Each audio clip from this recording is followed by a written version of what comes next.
Hey guys, it's Rich, our Jemison Timber Frame Company, main timber framer. Wanted to put together a quick video today, well, it might not be quick, but talk about the Woodmizer MP360 side cutter head throwing a belt. And let me show you what's causing it and what I did to fix it and how I went about it, because it's really not as easy as all get out, because the motor's underneath the machine. It's hard to get to. All right, let me move the camera around and talk to you about what happened. And I've already done the repair, so I can't talk you through the steps as I do them, but I'm going to talk to you about them. So what I was having a problem with, and of course I'm right at the end of a run, is this side cutter through the belt.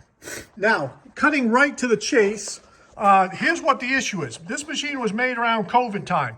This is the pulley that was on the motor that's driving that side cutter head.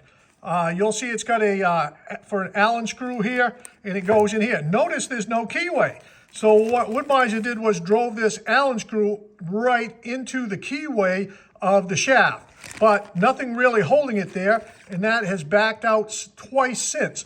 And once that loosens up, this pulley will slide down the shaft and it throws the belt.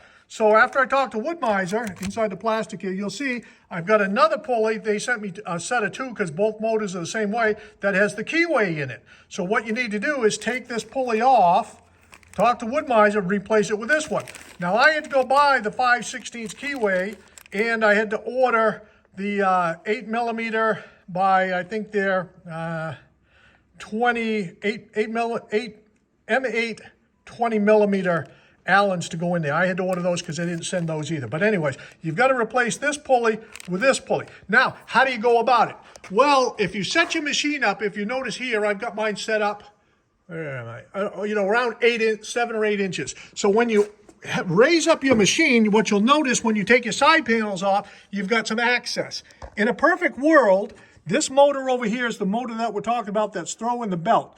If you take this hose off here, there's a sliding assembly. You can take the motor out. That's the design. However, because this dust collection assembly here has a nipple that sticks out, this motor will not slide by that nipple. So even though it looks like a nice sliding assembly to get it out, you can't. And trust me, you can't get your hands in there anyways. So long story short, don't waste your time thinking you're going to loosen the slide and slide the motor out. You won't get it out because it won't go past this nipple.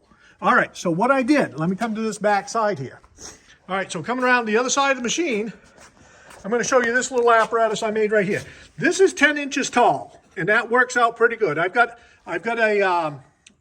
some little tiny 4-ton bottle jacks, and they're a little lower than this 10 inches. So I put this assembly inside here, underneath the motor, put this board on top, centered the jack on the board, and then I was able to jack up this motor. Now, before you start jacking up, of course, you got to loosen the motor. And the only way to take it out is with these 4 bolts right here, those 4 Allen cap screw bolts. Those have to come out. So what you'll do is you'll put that jack assembly right there underneath the motor, take up the slack, take those 4 bolts out. And then you can lower down the board and the jack so it sits on this assembly right here. Then you can take the motor out of the machine, take it right outside this door here. It will sit right on here, right on that little pink mat. You can then disassemble the slide assembly. Take a picture of it before you take it apart. Take the slide assemblies off, and then you can remove and replace the pulley.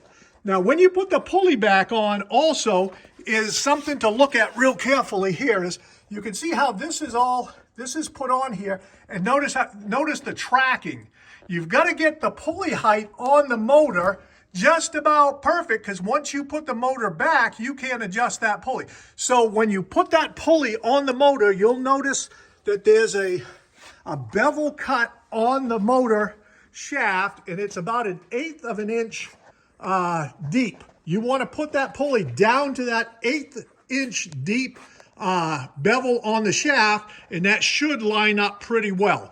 So once you do that, you've got your motor out over here sitting on this pink tarp. You put it all back together. Now you put your assembly machine here back inside, hoist your motor up in there, and it's kind of heavy to handle, and put it on top of that, put your bottle jack under. You can jack it back into place and put those 4 cap screws back in position, and then you can tighten it up. Now, when you put your assembly together, you'll notice the sliding feature on the motor. You'll leave that just thumb tight, because once you put it in, then there's an adjustment for your belt. You'll bring the belt tension back up, spin it around, make sure that you get that belt tracking properly. Then you can tighten down the sliding, there's a belt adjustment, tighten the belt adjustment, then you can tighten up the sliding assembly, and there's a check nut on the belt tensioner. Tighten that up, you should be good to go. But it's quite an affair, and more importantly is if your machine was like mine and you have these pulleys, that's step number 1, is change out the pulley, put a pulley in there with the keyway. And I think when you do that, it will be good to go. So I've got mine in. I just ran a test on it, and the motor's running fine. The belt is tracking true, and I'm good to go. But if you're throwing a belt, that might be the problem. Have any questions? Reach out. Again, thanks for listening, and click like and subscribe. Thanks, guys.